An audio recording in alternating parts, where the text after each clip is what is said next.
plastic compliance of single-edge notch tension specimens.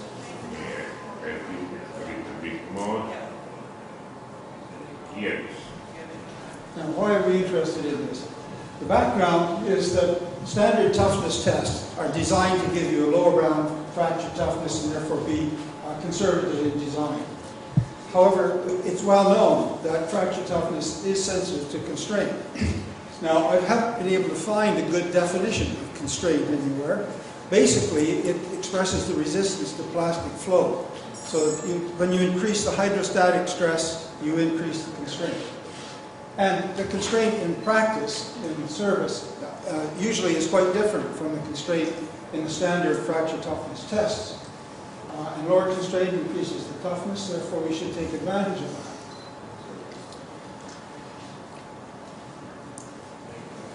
A classic example would be a crack in a pipe. We have a surface circumferential crack here of depth A, and if this pipe is loaded in tension, or bending, which puts a tension stress on the outer fibers, then the crack will propagate in a constraint situation that's much different from a bending high constraint test.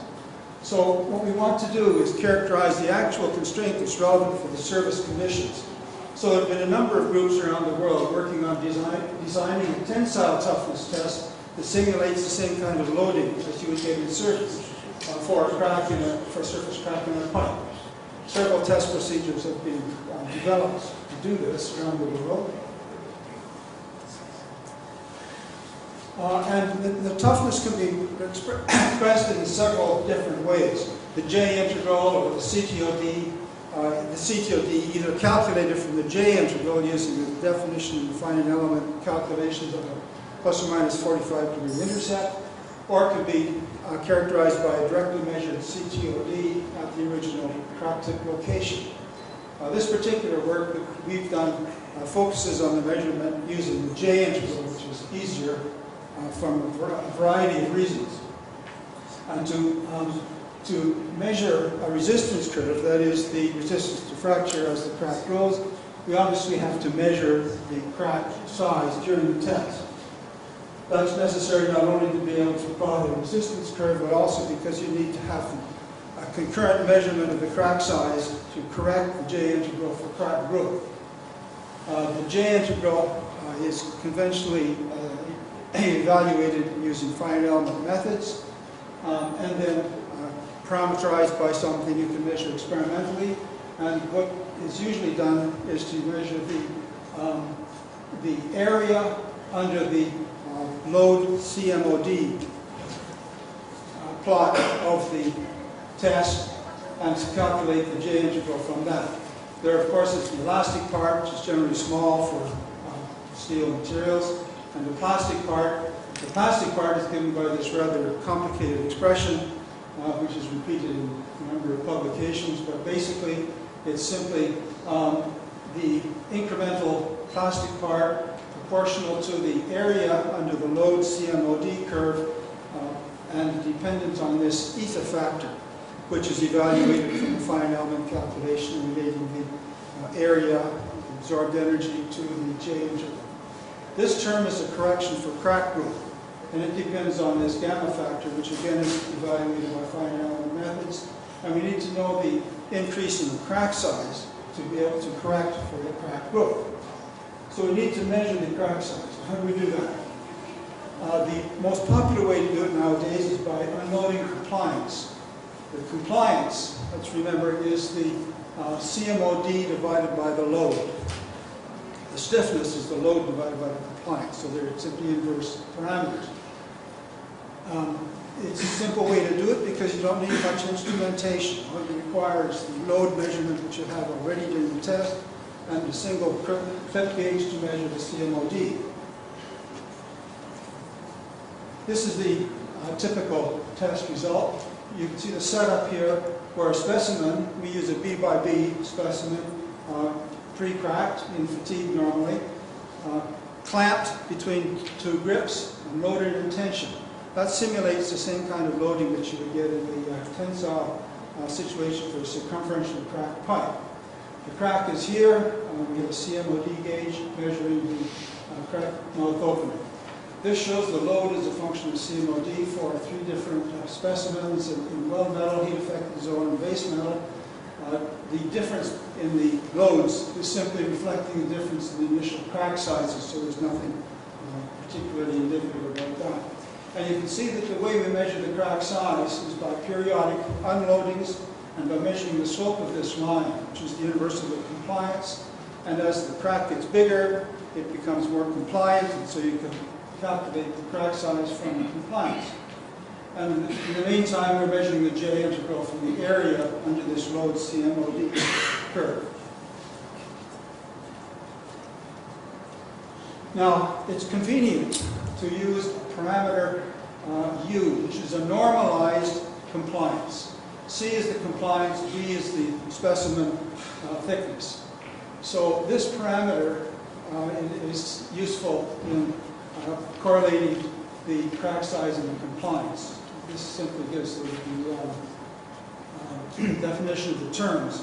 Now, E is written with a prime here. E prime is the effective modulus. The effective modulus is either E for plane stress situations or E over 1 minus mu squared, power mu is Poisson's ratio for plane strain situations. The actual specimen constraints are between plane stress and plane strain, of course, because at the surface you've got plane stress, the interior it's plane strain, and so in practice you expect something between those 2 limits. Now it's easy to show that the effective modulus, that is, if you have a specimen and you put a stress on it, the stress over strain for plane stress conditions is simply Young's modulus E by definition. But if you have a plane strain situation, then the modulus is different. And the modulus for the plane strain situation is E over 1 minus mu squared. So you say the effective modulus is either E for plane stress or E over 1 minus mu squared for plane strain. Now the compliance is larger with plane stress than plane strain because of the additional stress that you have to apply in a plane strain situation. So, and the result of that is that if you do a calculation, you can, which is a lot easier than the measurements, if you do a calculation for the compliance as a function of this normalized, if you measure the normalized compliance crack size relationship, then you can collapse them together if you use the appropriate value for E prime. Either E for plane stress or E over 1 minus mu squared for plane strain. Now this is something that is familiar to us all because we all use J equals K squared over E prime, where E prime is either E for plane stress or rad over 1 minus mu squared for plane strain. But sometimes that's overlooked. And we have to remember that if you do the calculation of the compliance for plane strain geometry, then the appropriate modulus is this one, rather than E. However, if you do a test, the constraint is not plane strain, it's something less than that. In fact, as I'll show, it's very close to plane stress. Now this just represents the fact from calculations that if you measure the compliance C, corrected for the thickness, as a function of the crack depth. Obviously, as the crack gets deeper, the compliance increases, and it is different for plane strain and plane stress. But the points on here are from fine element calculations. The difference isn't huge, of course, because the difference between the two is just between E and E prime is not huge. However, that difference is systematic and it does reflect a measurable difference between the A over W you would get by using the plane stress over the plane strain compliance.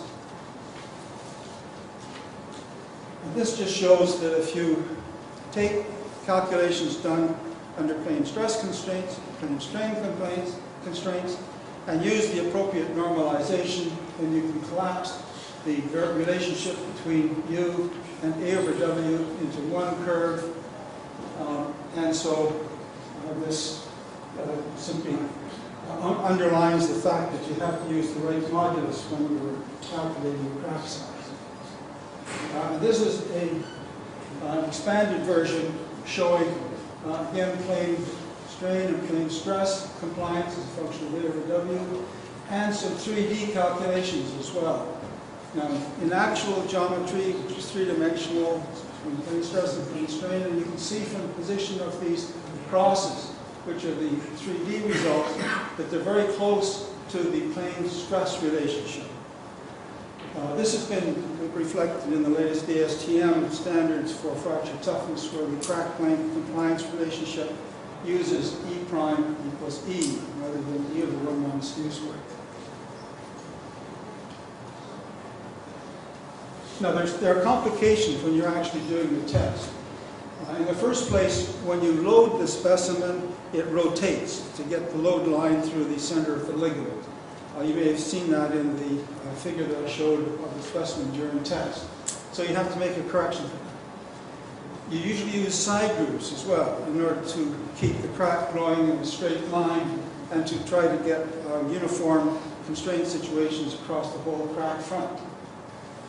Also, for a number of, or very frequently, we find an apparent negative crack growth, that the compliance actually decreases during the initial loading. Nobody understands why this happens. It's an experimental complication that we overcome by an adjustment to the initial crack size, fitting it to the expected blunting line. So there are these corrections that have to be applied, and when you do that, and we've run around robin to see how well we can actually measure the crack size from the compliance.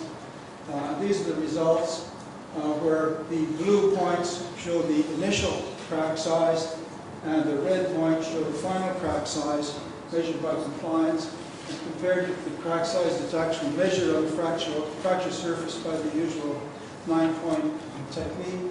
And you can see that they scatter about a 45-degree line, which says that we've got the right calculation formula with the usual experimental scatter.